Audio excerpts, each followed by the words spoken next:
Welcome, everybody, to a brand new episode of the Bold Take Podcast. I'm Austin Wader. The man next to me is the Austin Hill. And, ladies and gentlemen, we're at that month. It's August. We are 10 days away, Austin. 10 days away from college football week 0 being here.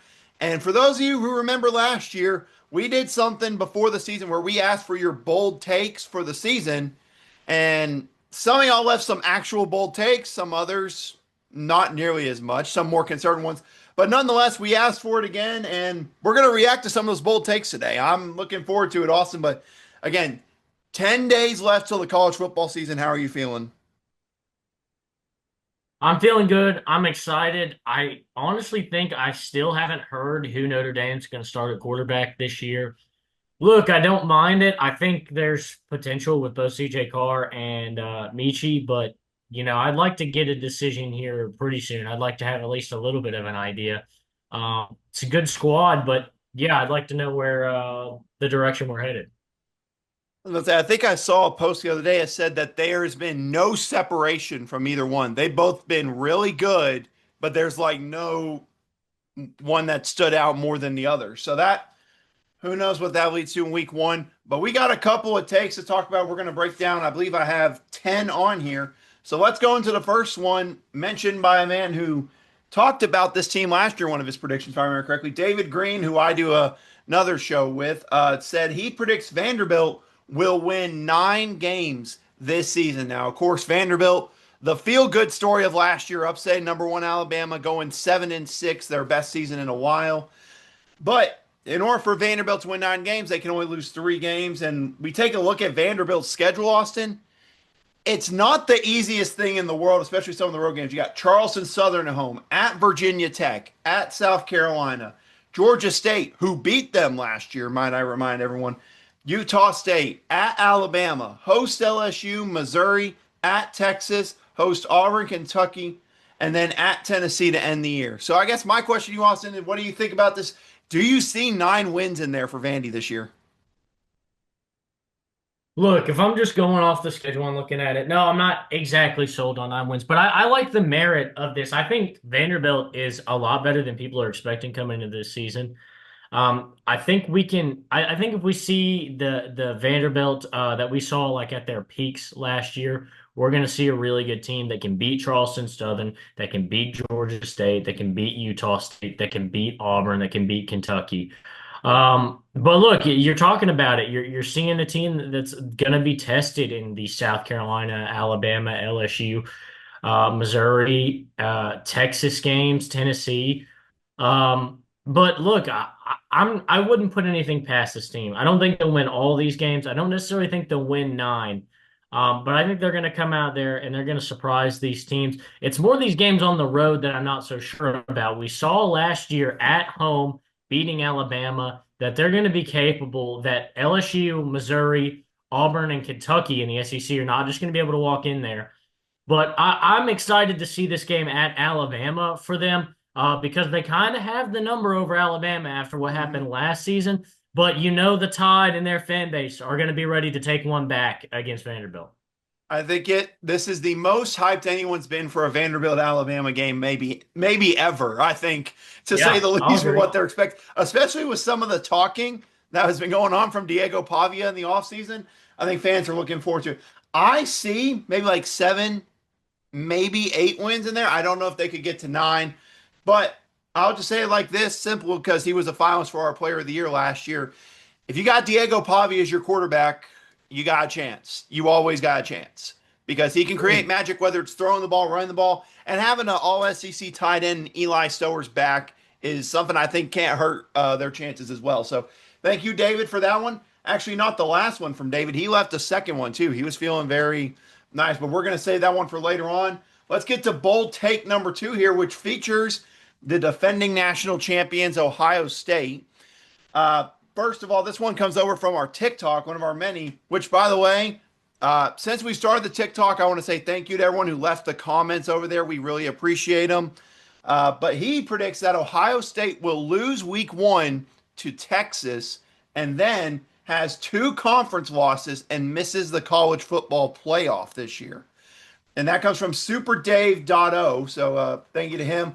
Their schedule this year, obviously, they host Texas week one, Grambling, Ohio, at Washington, Minnesota, at Illinois, at Wisconsin. They play Penn State, who, let's just say like it is, you know what the kind of podcast this is, at Purdue, UCLA, Rutgers, and then at Michigan. So interesting schedule for Ohio State. Obviously, we've talked a lot about week one, but what do you think about this bowl take? I like the idea. Look, I'm gonna join Super Davo here. I'm gonna say it. I'm not entirely sold on this Ohio State team just yet. I think Jeremiah Smith is a great player. I think they've got a great roster, but obviously the quarterback room a little bit unproven. You talk about a veteran who hasn't played a whole lot, and then an incoming freshman. So not a whole lot to really evaluate this quarterback room off. But look, and it's going to be no disrespect to Will Howard because I do think he was a good quarterback in his own right, but it's not going to take a Heisman candidate quarterback to lead this offense with a guy like Jeremiah Smith. No, So I'm no. not going to put this team in the dirt just yet. But this wouldn't surprise me. My only kind of beef really with this take is I don't know with Ohio State. Of course, it depends on how everybody finishes. I don't know if three losses will be enough to keep them out of the college football playoff. 12 teams just because they are the defending national champions. And again, it depends on kind of the seasons that everybody else in the league kind of has. But I think there's certainly going to be an argument for it. And with the reigning champ status and an exciting player like Jeremiah Smith, there might be any excuse to try and get this team in, even at three losses. So I could see them losing week one. In fact, right now, if I was picking that game, I would pick Texas to win that game. Same. And then I could see two conference losses. They haven't beat Michigan in 4 or 5 years. Penn State looks really good this year. Uh, so nothing's impossible. I'll say that much, but I don't know that three losses keeps them out of the college football playoff as it stands. Yeah, it'll depend on when the losses happen again. Who else kind of lost some games with that? I will say, and this is something that you'll see whenever we do our college football preview, which should be coming out next week. Our plan probably will be to do that next week. And don't worry, we'll have our preseason picks for the Bold Take podcast, the Michael Penix Jr. Bold Take podcast Player of the Year, playoff predictions, all that. You already know. Um, but one of my sneaky teams this year is Washington. And they play at Washington Yeah, uh, after that whole stretch of easy games after Texas. So Washington's one I'm keeping an eye on. I would not be shocked if they lost at Washington. It wouldn't surprise me there. So I just want to keep an eye on Penn State and Michigan or the other ones. Besides that, I really don't see really any other. No disrespect to the rest of them. Minnesota, if it was at Minnesota, I'd give them a chance. But with it being at Ohio State, I really don't know about that. Obviously, at Illinois, of course, depending on how Illinois lives up to the expectations in the preseason. agreed. So I think it's possible they get to 9-3. And you brought it up talking about that might not be enough to knock them out. Again, last year, with so much parity that happened, it felt like a 9-win team was going to be left down. The 10-2 ones were going to happen. I don't know if that's the same thing that happens this year because if they do beat Texas in week one, and then maybe they lose three conference games, then maybe we're having a different discussion there. Or if they lose to Texas, Penn State, and Washington, but they beat Michigan to end the year, then we're having different discussions here. It comes down to the losses and when the losses happen for that, for Ohio State there. So thank you to Super Davo. I think that's a fun, bold take from him. We have another one from TikTok here, and this is one that I'll just be honest with you, Austin. The most popular one from our bold takes has been talks about LSU and Clemson in week one, which is a game everyone's excited to see. But this comes from Damien, who says Clemson stomps, and I, word for word, a mud hole in LSU to start the season, lighting a fire under Brian Kelly's seat as head coach of the Tigers. Look, Clemson and LSU week one is one of the big matchups, obviously with Texas, Ohio State, Miami, Notre Dame. But it's at Clemson. We can't rule anything out there. And you talk about the hot seat for Brian Kelly. Me and you talked about the disappointing finish last year. They should have a good offense, but what that defense is going to be is going to determine it. We know you have some history with Brian Kelly, with him being a former Notre Dame coach, but Do you think that's accurate here with this bowl tank? I do. Look, I think the big thing is, look, I don't hate Brian Kelly, but after what happened with Notre Dame last season, I am a little bit peeved that he allowed me to be gaslit into the story that he was telling about the University of Notre Dame. That in the modern age of college football, Notre Dame was just never going to compete for a championship again, or at least as it stands until they did something else. And I was like, you know what? That's good enough for me. I understand why you might want to leave and go to LSU. And then we made the national championship last year before he's made a college football playoff at LSU. And then I remembered we're Notre Dame. That's not an issue for us. And I look, I think he's had done a decent job at LSU. But look, I think the hot seat was lit in January Mm-hmm. when Notre Dame played for a national championship because that story, that fib kind of went out the window. It was this whole idea that I'm a great coach, which I do think Brian Kelly's a great coach. But the narrative he tried to sell us on was I'm a great coach, but because I don't coach in the SEC, I don't get the SEC bias. I can't make a national championship, and I just can't quite get the best talent in the world. I can't get just the very, very best guys, and I just can't get enough bias to help us out. There's a bias against Notre Dame that keeps them out, and I just can't get the best athletes in the world. And we saw last year that that wasn't the case. Marcus Freeman, in his third season at the University of Notre Dame, takes him to a national championship and loses a one possession national championship game. So clearly, that story's not true. I think if you're LSU, you've seen a couple disappointing seasons under Brian Kelly. You haven't seen a college football playoff, and you see his former university and a first-time head coach coaching one of the most prestigious universities in the history of college football go to a national championship. I think that's when the heat starts.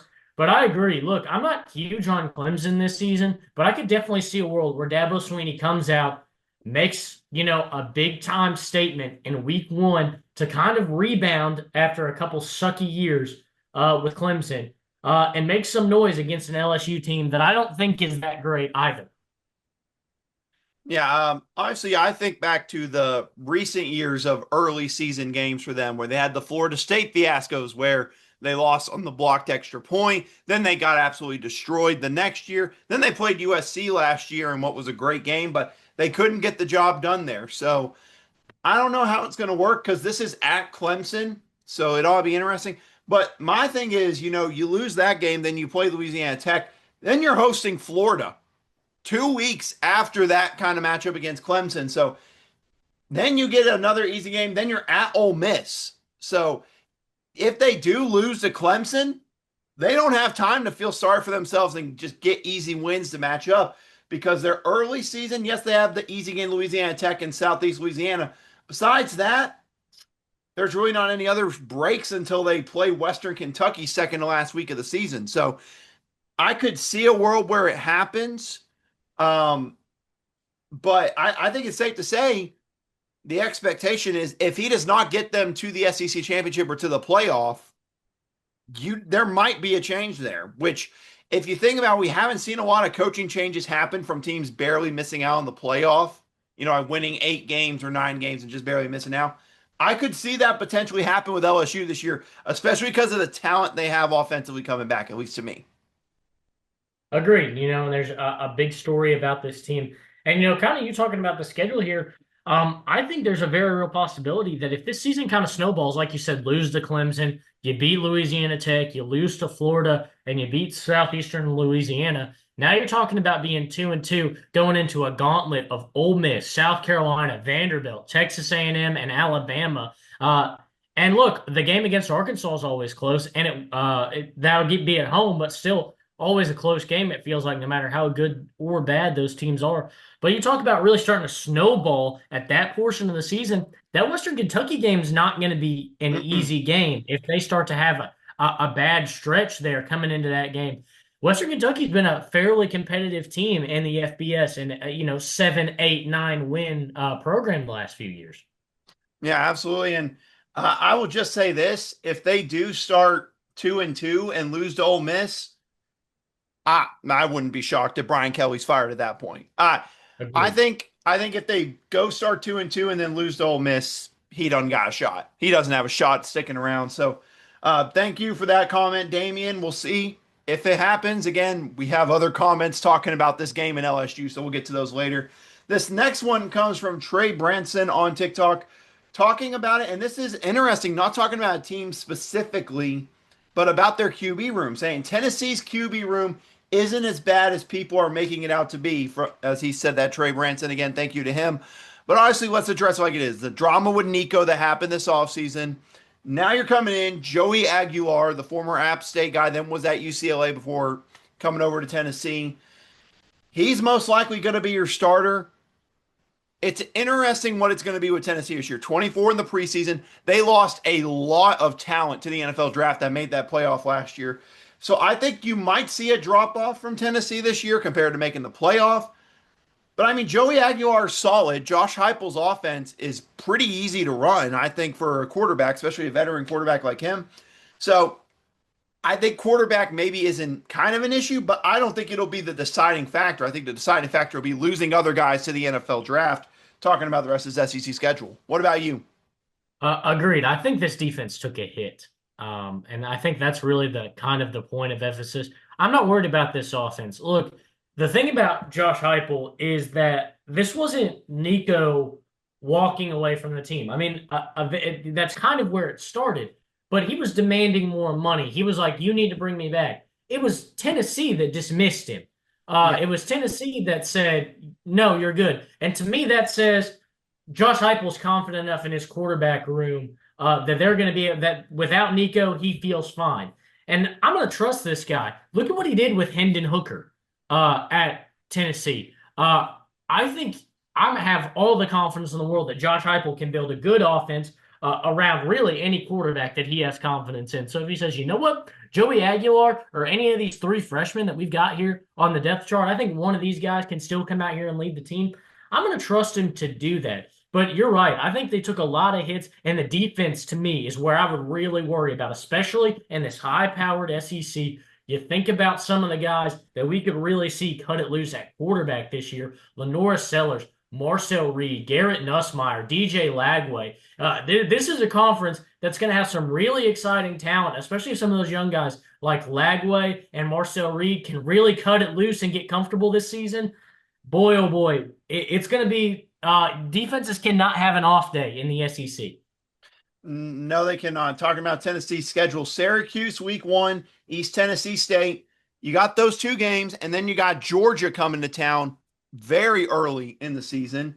You got UAB, you're at Mississippi State, you play Arkansas, talking about electric QBs, Taylor Green there as well, making the visit. Then you're at Alabama, at Kentucky, Oklahoma, New Mexico State. You play at Florida, and I found this kind of odd. They're playing at Florida, second to last game of the season. That's usually a really early matchup early on. I don't know when that kind of changed. And obviously Vanderbilt to end the season, but you're absolutely right. With some of the quarterbacks we're going to see, they thankfully avoided Lenore Sellers for their sake. I think he would have had a field day against that defense.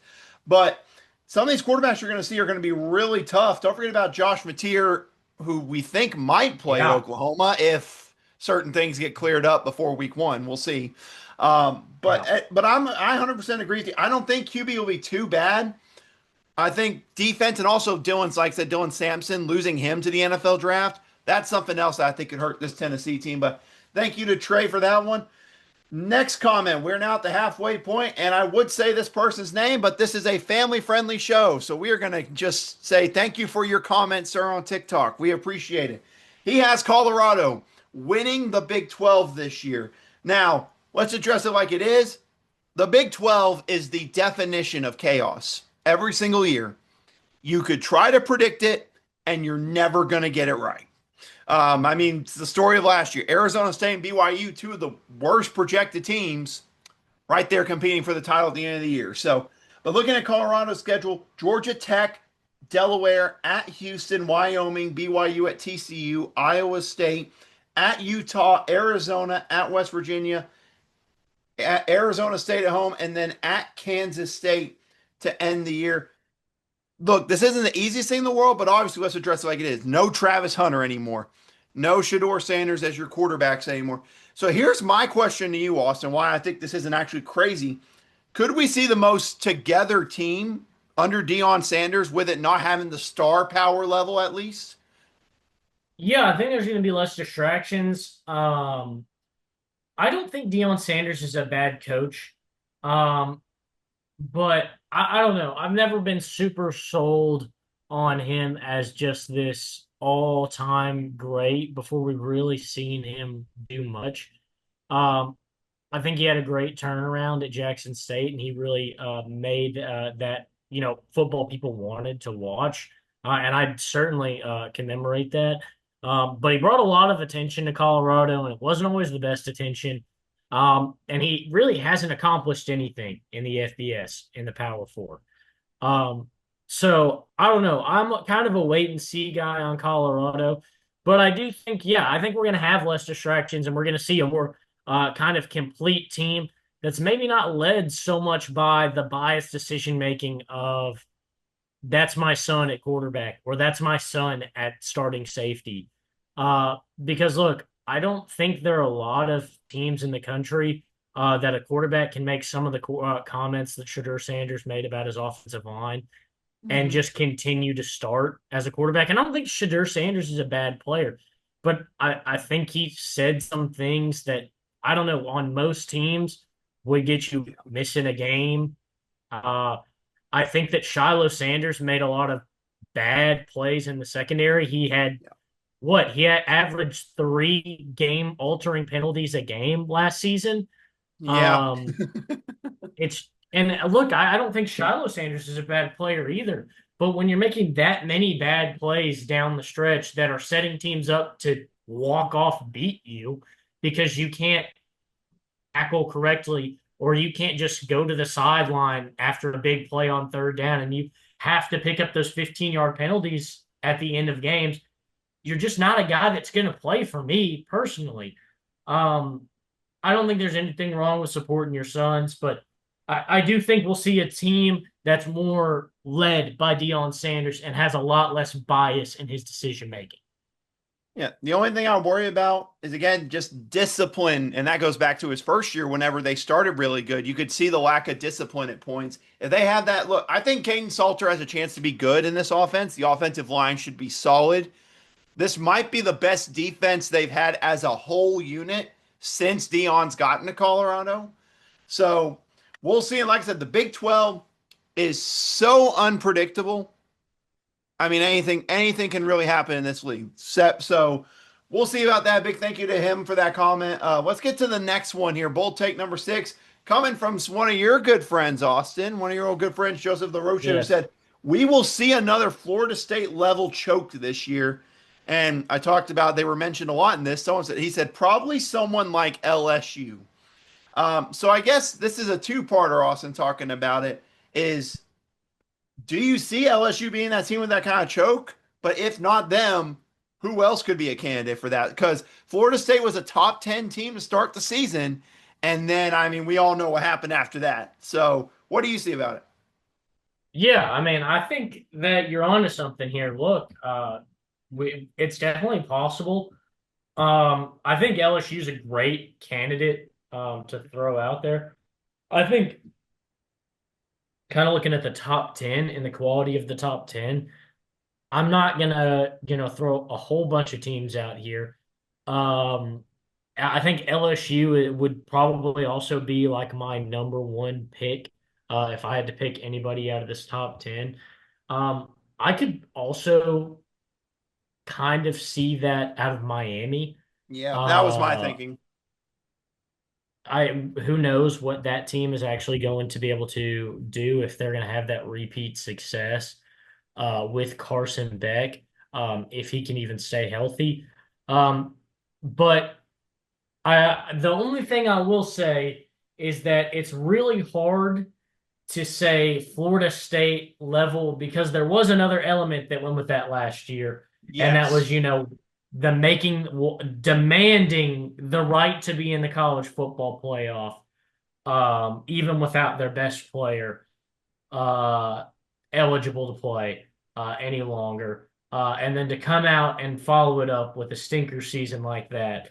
Certainly that played into it. And I don't think there's a team that exactly fits that criteria because with the 12-team playoff, I don't think we really had a ton of unfair, unright Right. snubs, even Right. though some people did argue that maybe Georgia should have been left out under similar circumstances because of the Carson Beck injury, which is obviously why they played the injury so close to their chest until after uh, the playoff decision was made. But yes, I certainly think that LSU could have this massive season where they start in the top 10 and they fall the way out. Like we just said, talking about that schedule, I could see a very real possibility where the team starts 2-2 and then just skids through that brutal stretch of their schedule. I think so too. I think I would say Miami. Look, they play Notre Dame week one. Then they get two easy games and then play. Well, I wouldn't say easy. South Florida's not easy, but it should be a game they should win. Then they play Florida. Mainly, my thing is similar to what we talked about that schedule and the SEC compared to the ACC is not even close. Agreed. So I would probably say I'd agree if we're talking about a top 10 team that could take a massive downfall this year. I would probably say LSU, especially with what they're going to lose to the NFL draft this year after this next year, because who knows what even the future holds after that. So I think LSU is a fair one. It will be either LSU or Miami to me. I don't see 8-1. I really don't see anybody else that I could see having that much of a down. The only one I think is maybe Oregon, just because Dante Moore hasn't played in a year. But me and you are both Yeah, very high on Dante Moore, so we don't yeah. think that's going to happen. But that's the only one I look at and say maybe. But LSU and Miami are probably the top two options. I'd probably lean with you and LSU. Now let's get to bold take number 7. David Green making his return for his last prediction, talking about Memphis, saying Memphis has a 9-win season after being denied by the Big 12. Of course, if you didn't see that, ladies and gentlemen, that was a whole fiasco recently. And he says Memphis will finish runner up in the American Athletic Conference this year. I don't know who it's to. I'm going to assume probably Tulane, I would imagine, or one of these other top teams. But nonetheless, what do you think about this with Memphis? And you take a look at their schedule. They of course play Arkansas, and really that's their toughest non-conference game besides the conference matchups. I really like Memphis year in and year out. I think they're one of the premier programs outside of the Power Four. I think they always find a way to put together a good squad, play great football. So I agree with this. I think they could definitely be a 9-win team. Finish runner up in the American. Look, the Americans had some really good teams come out the last couple years. Army and Navy kind of having this crazy uh year last year, which could continue. Tulane has been at the top the last few years. And I could really see a good year coming out of South Florida. They've been putting together a great squad, kind of as you were talking about earlier. And I think that they could maybe be a little bit of a surprise team out there in the American. So I could definitely see them finishing runner up to a lot of squads. But yeah, I definitely think we've got another big season coming in for Memphis. And you got to remember how close they were to making the playoff last year, Yeah. losing to Navy in that big, what was kind of a big upset that really kind of derailed them. Had a couple of bad losses, but they beat Tulane, one of the top teams in the conference, on Thanksgiving night to deny them of a playoff spot. So if they can handle their business and win, I still wonder because the new quarterback, there's some new pieces turning over there. We'll see. The last 2 years I've been high on South Florida, and just a spoiler, I'm pretty high on them again. So we'll see about that for them. I could see them being runner up, or at least I think they'll be top 3 or 4 in that conference, at least to me. But thank you, David, for your 2 comments. Let's get to bold take number 8.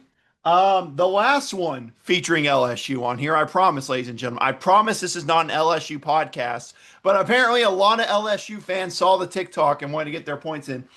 But this comes from someone whose name is Cash on TikTok, who says he thinks LSU's defense improves to top 25 level and they beat Clemson week one. Now, we've already kind of talked a lot about this, so we really don't need to go into too much detail. But look, this is the only thing holding LSU back in recent memory. I mean, I'll still say Jaden Daniels should have a national championship if they had an average defense. Yeah. So here's my question. Do you think there's a chance that LSU defense can get, I don't even want to say to good, just to average? I think average is not asking for too much. Look, they've got a lot of talent. They've put together a good team, and we've kind of come at this. At least I've kind of been presenting myself so far as somebody who's kind of down on LSU. But look, I'm not high on Clemson by any means either Right. coming into this season. And I think this is an absolutely, I'm not going to say it's the right take because they're making a definitive statement, but I do think that if LSU has a good defense, or like you said, even an average defense, they can win this game. Klubnik makes a lot of mistakes. Nussmeier makes a lot of mistakes. Defenses could be huge, but both of those quarterbacks are also so great at making big plays. So whichever defense plays worse and allows these quarterbacks to have a little bit of a better game is going to be the defense that loses. But yeah, I think there's potential. This is a team that always recruits well, always puts good athletes on the field. But they put good athletes on the field the last couple of years, and they just haven't had a good team. They've had great athletes, but not a good team. I mean, they've got one of the best players in the country in Harold Perkins playing defense for them. You can't go wrong with your defense having that dude out there. But yeah, I'm with you. They've got to play better. They've got to play average. I don't know if they'll get there. They have the talent to do it, but the talent hasn't been the issue. No, talent's not been the issue with that. Of course, they have Blake Baker who came over last year. Kind of, they were better than the year before. I will give him that. So if they can have a Hmm. steady improvement this year and kind of increase from what was last year, then maybe we'll see. But we will not see until we see them in Clemson in week one, which totally off topic again. What a week one we're going to have, ladies and gentlemen. You are going to want to join the Bold Take podcast when we preview week one. So many headlines going on there with three top 10 matchups. But we got two more bold takes to talk about. And this one's a bit of a twofer from Hunter, who he predicts Oklahoma or Florida slips into the playoff with 9 wins. Now, we kind of talked about with Ohio State about would 9 wins be enough to get in the playoff. Let's talk about these teams one at a time. I guess you could say Oklahoma we'll dive into first since he brought them up first. You got Illinois State. Don't forget they host Michigan week two. I think that's a game a lot of people have forgotten about. At Temple, host Auburn, Kent State, Texas, at South Carolina, Ole Miss, at Tennessee, at Alabama, Missouri, and LSU to end the year.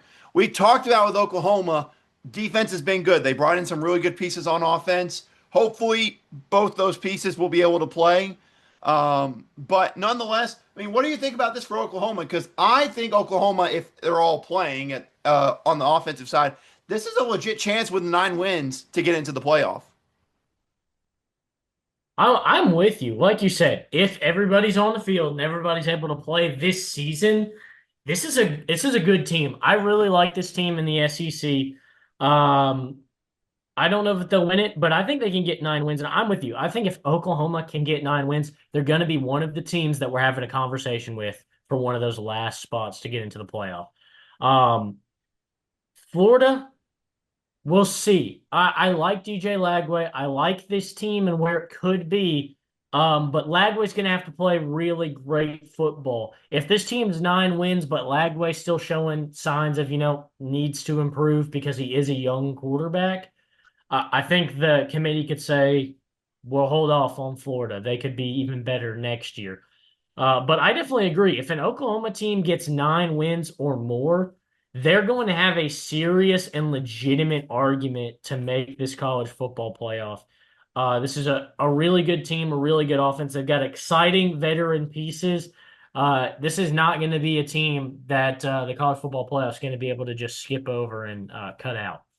Well, and not only that, I mean, the amount of big win potential on their schedule. Like I said, Michigan week two, that's a huge non-conference. Mhm. You could beat Auburn, who's a team many people think could be on the rise this year. Texas, of course, South Carolina, Ole Miss, Tennessee, Alabama. I mean, they have the chances with the teams on their schedule to kind of build some momentum. But again, it comes down to will we see the trend from last year where 9 win team just barely missed the cut? But if we have three or four teams competing for that last spot that are 9-3, then we'll get one in. But Florida, I'm with you. DJ Lagway's been kind of in a boot most of the summer. He's been injured most of the summer, dealing with some foot ankle issues. We'll see about that. But the other thing is, listen, I was happy Billy Napier got another year. But let's say it like this: he has yet to get off to a good start at Florida in any of his seasons. That's something I need to see before I get any true optimism about them. Now, like I said, they have two Agreed. games, Long Island and then South Florida. South Florida's no joke, but you play those two games, you go 2-0, then you play at LSU, at Miami, and then Texas, Texas A&M, obviously the rest of the schedule. But you're at LSU the very next week after those. If you can start this year with some momentum and starting 1-0 in SEC play by beating LSU on the road, then I might be willing to give it a chance. But again, they have yet to get off to good starts under Billy Napier. I want him to succeed as a coach, but I got to see the results happen early in the season for me to be that optimistic about him. Agreed. But our last bold take, the person who sent this in, I'm not going to be honest with you, ladies and gentlemen, their name was literally a period. So this is for you, whoever names period. Probably one of the bolder claims out of all of them. They've got Kentucky going 8-4 this year in the SEC. Was a disaster year for Kentucky last year. Just a really bad year as a whole. But looking at their schedule, they play Toledo week one, who we know is a tough team in that MAC. So that's already a tough one. Then Ole Yeah, Miss trying to get some revenge. Eastern Michigan, at South Carolina, at Georgia, Texas, Tennessee, at Auburn, Florida, Tennessee Tech, at Vanderbilt, and at Louisville. I will just be dead honest with them. I could see 6-6, but this team with this kind of schedule, I don't think is going 8-4. No disrespect to Kentucky at all or Mark Stoops, but I think if you go 6-6 based on this schedule, you might count that as a win. I just don't see 8-4 in the cards. yeah. I think they built kind of a veteran roster that could maybe pull off some surprises this season. But I'm with you. I think 6-6 is probably my ceiling for this team right now. Maybe they come out and prove us wrong, but I don't see this team going 8-4. Yeah, I mean Zach Calzada. We'll see what he can do at quarterback. We'll see. Apparently, he's a much better option than what they had last year. I'll give him that. So the quarterback position is definitely improved there. But yeah, I could see. I don't see any more than 6-6. But those are the 10 bold takes we received. Thank you to everyone who sent in picks. We really appreciate them. We love talking about them. We plan to do an NFL one in the future, but the talk right now, ladies and gentlemen, like I said, 10 days away. And this next week, me and Austin got to fill out this thing, which I don't know if you can see from it, is a blank college football playoff bracket. Yep. We got to fill them out. We got to get our preseason predictions in because we're not like those ones that wait till week one. We get our stuff in before week zero's even played. So you're going to get it. You're going to get all our predictions for conferences, worst teams, our own personal awards, which are far better than the Heisman Trophy. Let's just leave it at that. Agreed. And Less bias. yeah, yeah. So I'm super excited to get into it. I'm ready to record that episode next week, Austin. I'm not going to lie. I'm ready to record it Yeah. because when I record, I know the next time we talk, there will have been college football games played. So I'm ready for it. Yeah, I'm excited. I'm ready for college football. Like I've said, I've had an absolute blast doing college football the last couple of years. I think it's been a really fun, bright spot for us. And I hope people who have been really tagging along these last couple of years in college football stick around for another year. And we get, it seems like we're adding more and more faces every time we get to college football season. So let's hope that continues. Yeah, let's see, man. Don't worry again. For those of you that are new, something we do every single year was a genius idea by this man. We have our player and teams of the week every single week of the season. Then we have our season-ending award show with disappointing teams, surprise team, and like I said earlier, the Michael Penix Bold Take Podcast Player of the Year. If you want to know the background behind that one, you can go watch the first Bold Take Podcast College Football Award show, and you can understand the background behind it. But also to see who wins the Ashton Genty Player of the Week. We're running out of Yeah. things to name after players, Austin. We're running out of things. Yeah, well, it's gonna take some legendary performances to match those two guys and find themselves getting anything named after them.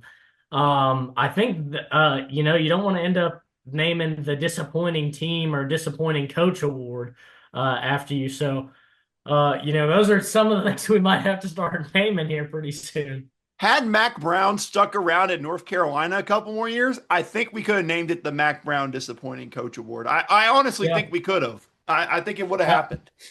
Agreed. Yeah, I mean, it's getting close. Disappointing team could potentially end up being named after a coach if we have somebody kind of go on a tear. We'll see. Maybe we just name it. We could name it the Chad Morris Disappointing Coach Award. I mean, there's that. That That's is that's as solid definitely. of a candidate as you can have for that award. But we're going to talk about that all next week with our college football season preview. You do not want to miss it. Tune in and get ready because college football and the NFL are right around the corner. But that is going to do it for us for this episode. Thank you for all your bold takes. We really appreciate it. That's Austin Hill. I'm Austin Wader, and we want to thank you for watching.